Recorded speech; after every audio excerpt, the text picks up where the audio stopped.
older or neurologically damaged, or they have obsessive compulsive disorder. But then you walk into their house and there's like 10,000 things in their house. There's maybe 100 boxes, and you open up a box, and in the box there's some pens and some old passports and some checks and their collection of silver dollars and some hypodermic needles and some dust and, you know, a dead mouse, and there's boxes and boxes and boxes like that in the house. It's absolute chaos in there. Absolute chaos, not order, chaos. And then you think, is that their house, or is that their being? Is that their mind? And the answer is, there's no difference. There's no difference.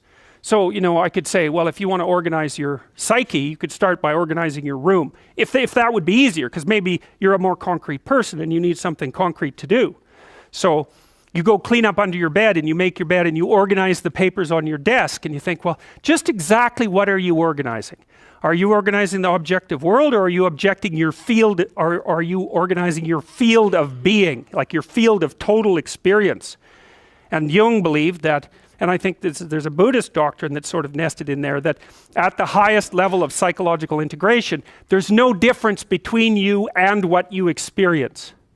Now you think, well, I can't control everything I experience, but that's no objection, because you can't control yourself anyway. So the mere fact that you can't extend control over everything you experience is no argument against the idea that you should still treat that as an extension of yourself.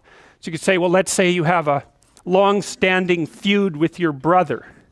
Well, is that a psychological problem? Is that him? Is it a problem in the objective world, or is it a problem in your field of being?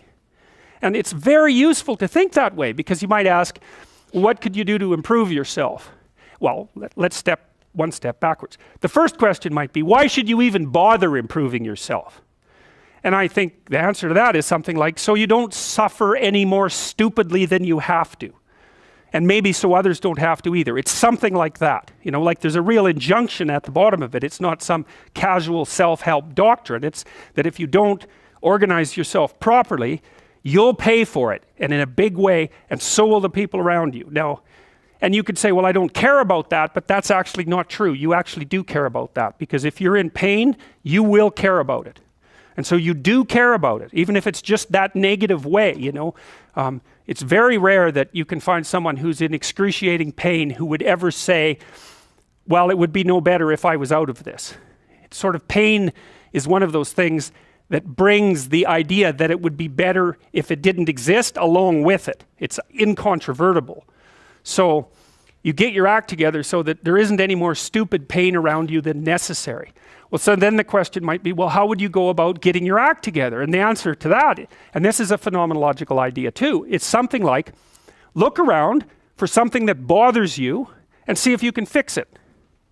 So now you think, well, let's say you go into you can do this in a room. It's quite fun to do it just when you're sitting in a room, like a room, maybe your bedroom. You can sit there and just sort of meditate on it and think, okay, if I wanted to spend 10 minutes making this room better, what would I have to do? And you have to ask yourself that, right? It's not a command, it's like a genuine question. And things will pop out in the room that you know, like there's a stack of papers over there that's kind of bugging you, and you know that maybe little order there would be a good thing, and you know there's some rubbish behind your computer monitor that you haven't attended to for like 6 months, and the room would be slightly better if it was a little less dusty and the cables weren't all tangled up the same way. And like if you allow yourself just to consider the expanse in which you exist at that moment, there'll be all sorts of things that'll pop out in it that you could just fix. And you know, I might say, well, if you were coming to see me for psychotherapy, the easiest thing for us to do first would just be to get you to organize your room. You think, well, is that psychotherapy? And the answer is, well, it depends on how you conceive the limits of your being. And I would say, start where you can start.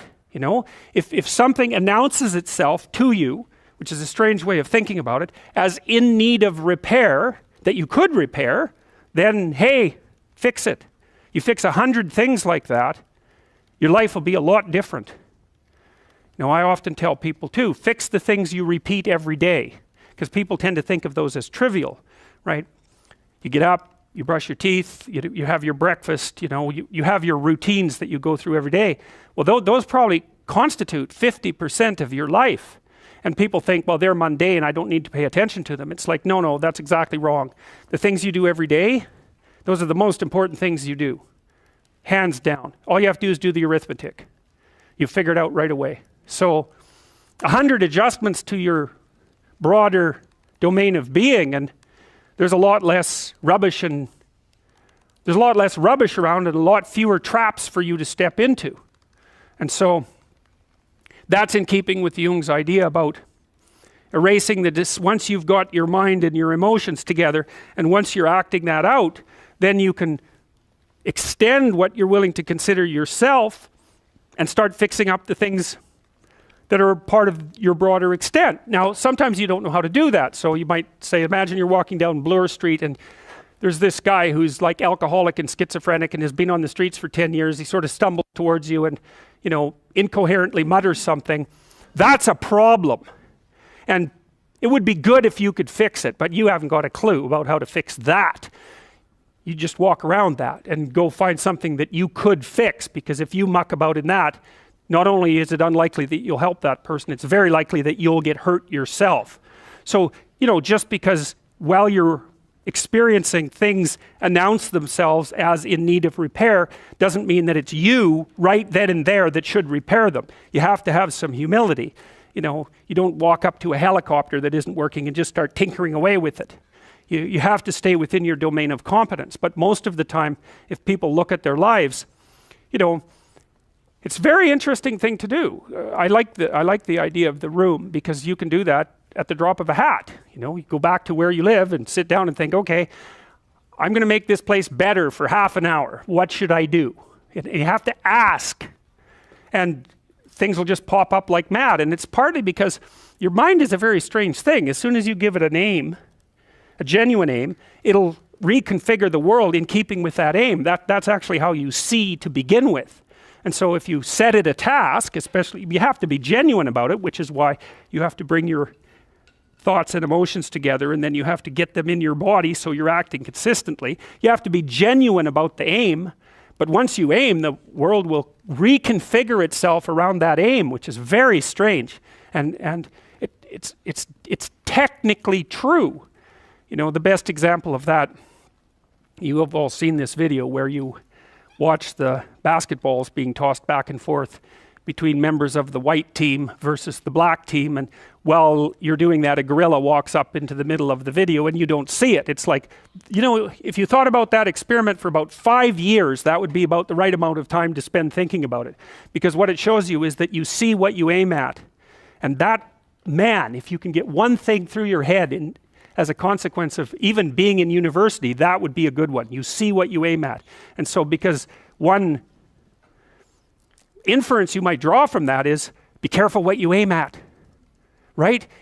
What you aim at determines the way the world manifests itself to you.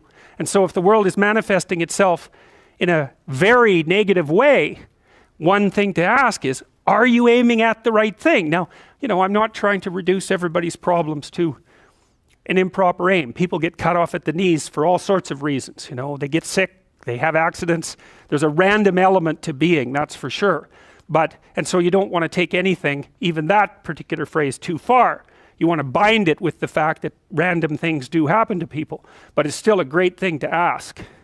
Okay, so Rogers was a phenomenologist, and he was interested he didn't start his philosophy from the perspective of subject versus object, or from the idea of psyche, like sort of inside you, your mind with its layers. That's not how he looked at it. And so let's go through, I'll introduce you to Rogers. I think and then we'll talk about it more next time. I'm going to start, though, with something that I learned from him that I think was of crucial importance. And so we'll set the stage for the further discussion with this. And I'm going to read it to you.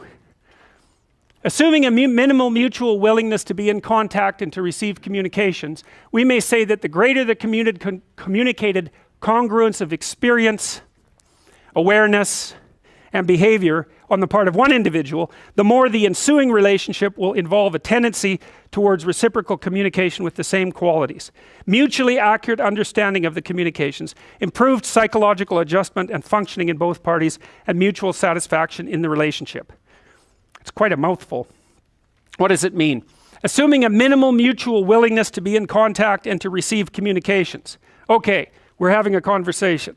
I'm deciding I'm going to listen to you, right? That's different than how people generally communicate, because usually when they communicate, they're doing something like, okay, we're going to have a conversation and I'm going to tell you why I'm right and I'll win if you agree.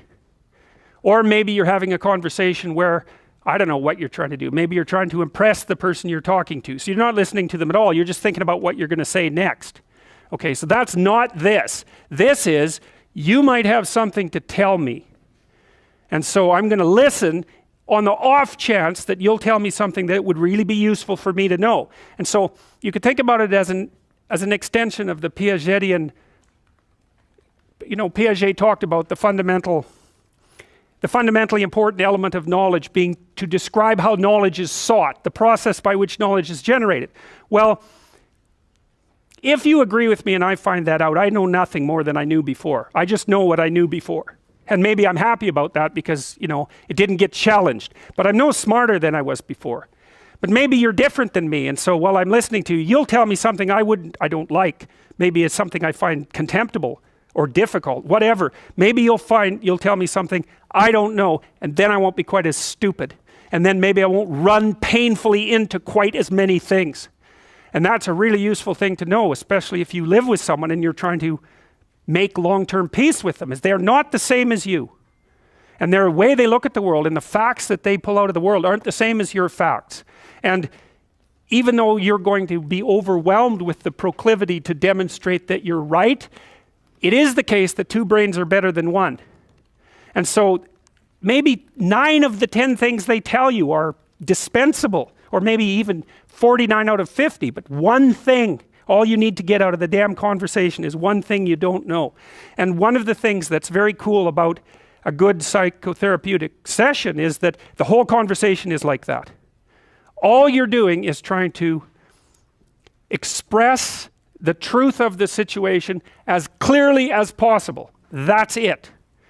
And so now Roger's proposition, and I'll tell you why he derived it, was that if you have a conversation like that with someone, it will make both of you better. It'll make both of you psychologically healthier. So there's an implicit presupposition that the exchange of truth is curative. Well, that's a very cool idea. I mean, it's a very deep idea. I think it's the most profound idea. It's the idea upon which Western civilization, although not only Western civilization, is actually predicated. The idea that truth produces health. But for Rogers, that was the entire purpose of the Psychotherapeutic Alliance. You come to see me because you want to be better. You don't even know what that means necessarily, neither do I. We're going to figure that out together. But you come and you say, look, things are not acceptable to me, and maybe there's something I could do about that. So that's the minimal precondition to engage in therapy. Something's wrong, you're willing to talk about it truthfully, and you want it to be better. Without that, the therapeutic relationship does not get off the ground. And so then you might ask, well, what relationships are therapeutic? And the answer to that would be, if you have a real relationship, it's therapeutic. If it isn't, what you have is not a relationship. God only knows what you have. You're a slave, they're a tyrant, you're both butting heads with one another. It's a primate dominance hierarchy dispute. Oh, I don't know, you're like 2 cats in a barrel, or 2 people with their hands around each other's throats. But what you have is not a relationship. So, all right. We may say that the greater the communicated congruence of experience, awareness, and behavior on the part of one individual, that's a reference to the same idea that I was describing with regards to Jung. So let's say you come and talk to me and you want things to go well. Well, I'm going to have to more or less be one thing, because if I'm all over the place, you can't trust any continuity in what I say. There's no reason for you to believe that I'm capable of actually telling you, I'm capable of expressing anything that's true. So the truth is something that emerges as a consequence of getting yourself lined up and beating all the, what would you call, all the impurities out of your soul.